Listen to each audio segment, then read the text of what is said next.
Bonjour à toutes et à tous, bienvenue sur Grand Lille TV, en direct au cœur de cette édition matinale. Il est 7h30, bon réveil et bon appétit à toutes et à tous. Bon courage aussi si vous partez travailler en ce lundi 5 février. D'abord vos conditions de circulation avec quelques petits accrochages. Vous le voyez à l'ouest sur la RN 41, la voie rapide des WEP entre Labassé et Anglo vers Lille. Du monde aussi, des coups de frein, des ralentissements sur la 25 depuis la Flandre vers Lille. La rocade nord-ouest également ralentie, de même que l'Ain ou encore la 23. Bref, de plus en plus de monde petit à petit sur les routes de l'agglomération lilloise. Soyez prudents et patients au volant, on en reparle en fin de journal. Les prévisions météo fait également d'abord en ce début de semaine le retour du froid dans la région. Un temps couvert, sec, parfois quelques belles éclaircies tout de même dans la journée, mais surtout des températures négatives cette nuit et à peine 3 petits degrés pour cet après-midi pour les maximales. Le froid, voilà ce qui va caractériser la météo de ce début de semaine dans la région. On en reparlera là encore après ce journal avec les prévisions complètes de la chaîne météo. À la une de l'actualité, d'abord une image avec cette annonce de la mise en œuvre au printemps d'un parc d'accrobranche à Lille, au cœur de la citadelle. Après la transformation annoncée du parc des Poussins et de nouveaux manèges attendus, voilà un nouveau projet d'envergure pour l'animation du grand espace vert lillois. Cette accrobranche va être aménagée et gérée par l'entreprise Chlorophylle de Falampin. 2 parcours pour les enfants de 5 à 10 ans vont d'abord être construits avant un parcours adulte en 2019. L'ouverture est donc attendue dès les prochaines semaines avant même les vacances de Pâques. Et vous l'avez vu, les travaux sont déjà bien entamés. Présentation du projet, explication au micro de Vincent Villers. On a la chance d'avoir des ateliers ici à Falampin dans lesquels on fabrique tous les ateliers, enfin toutes les parties de cette accrobranche qu'on va déplacer et mettre en place avec des engins à partir du mois de début mars. C'est un parcours qui sera payant. Pour les enfants, les prix seront de 12 €. Pour les adultes, seront environ de 20 €. Et il y aura des tarifs pour les Lillois et les Mois et le Mois. Autre image, l'inauguration la semaine dernière de la résidence universitaire Camus à Villeneuve-d'Ascq. L'aboutissement de 7 ans de travaux pour un budget de 24 millions d'euros. Des chambres rénovées et agrandies passant de 9 mètres carrés à 14 voire 18 mètres carrés. Les cuisines et toilettes en commun ont laissé place à des équipements individuels dans chaque studio. Au total, 5 bâtiments sur 7 ont été réhabilités, ce qui laisse donc un sentiment d'abandon aux 300 résidents des 2 bâtiments non rénovés. Depuis plusieurs mois, ils dénoncent des problèmes d'insalubrité dans leur logement. Le Crous leur a assuré lors de cette inauguration que des travaux de maintenance interviendraient prochainement. Pas sûr que cela suffise à contenter ces étudiants. On écoute justement 2 d'entre eux au micro d'Edil Gunaï. C'est un pansement sur une jambe de bois. On repeint une plaque, on remodifie quelque chose, mais derrière, l'ancienneté des bâtiments, la présence d'amiante, on se retrouve vraiment sur des bâtiments qui sont anxiogènes pour les étudiants. Et ceci, ça participe également à la dégradation des conditions d'études. Bien se loger, c'est le premier pas pour bien étudier. On passe plus de temps chez nous, limite qu'à la fac, donc pour pouvoir préparer les devoirs, etc. Et on se retrouve dans des chambres parce qu'on n'a pas les moyens de vivre autre part. Il n'y a que ces chambres-là qui sont à des tarifs, on va dire, un peu avantageux, 162 € par mois pour pouvoir vivre, parce qu'on n'a pas les moyens de vivre autre part. Surtout avec un marché de l'immobilier qui, dans le public, commence à devenir de plus en plus excluant avec les chambres qui coûtent plus cher, et dans le privé qui est déjà très très élevé, où les marchands de sommeil sont prêts à racketter des jeunes étudiants en besoin de logement. Et on écoute la réponse d'un des responsables du Crous à Lille, toujours avec Idil Gunaï.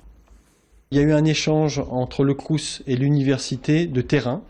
L'université nous a donné du foncier où nous avons construit une nouvelle résidence neuve qui s'appelle Gallois Village de 300 chambres, et en contrepartie l'université souhaitait avoir le foncier où il y a les 2 bâtiments qui n'ont pas été réhabilités afin de mener à bien des projets a priori d'accueil d'entreprises innovantes, et l'objectif à terme pour eux est de réhabiliter ou de reprendre cette entrée de campus pour pouvoir y faire leur propre développement.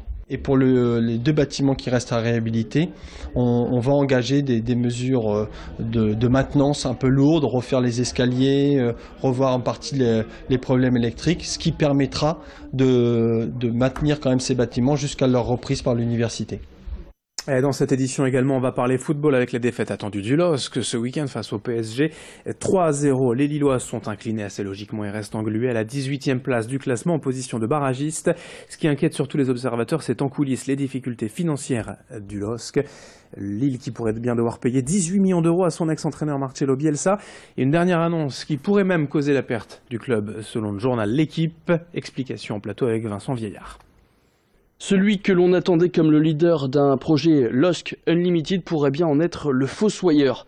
Après des résultats loin d'être au niveau espéré, à savoir 18e de Ligue 1 au moment des faits, Marcelo Bielsa a été licencié le 15 décembre dernier, bien loin donc de l'objectif des 5 premières places qui avait été annoncé l'été dernier. Après cette rupture, Marcelo Bielsa avait demandé le versement de tous les salaires qui lui étaient dus jusqu'à la fin de son contrat, à savoir juin 2019. Alors dans un premier temps, le quotidien sportif L'Équipe annonçait que cette somme s'élevait à 15 millions d'euros d'indemnité de départ. Mais ces derniers jours, on a appris que cette somme pourrait être encore plus folle, 18 600 000 euros, soit 13 600 000 euros d'indemnité de départ, plus 5 millions d'euros de préjudice. Il faut dire que le clan argentin avait sécurisé au maximum la position de l'entraîneur du côté de Luchin. Toujours d'après L'Équipe, il y avait en fait eu un pré-contrat rédigé avant l'arrivée de Marcelo Bielsa au LOSC, et où on peut y lire, je cite, « Si le club décidait de rompre ou de résilier le présent contrat avant son terme, il devra l'indemniser par le paiement de toutes les quantités prévues dans celui-ci pendant la durée en vigueur précisée. Mais le club lillois peut espérer que ce pré-contrat ne soit pas retenu par les instances, puisqu'il semblerait en fait que la LFP, la Ligue de foot professionnelle, n'ait jamais eu connaissance de ce document. Autre moyen de défense pour Gérard Lopez, un moyen de défense toujours aussi léger. Il peut espérer que les prud'hommes ne retiennent le licenciement pour faute grave, ce qui permettrait au Dog en fait de ne pas verser la somme demandée par Marcelo Bielsa.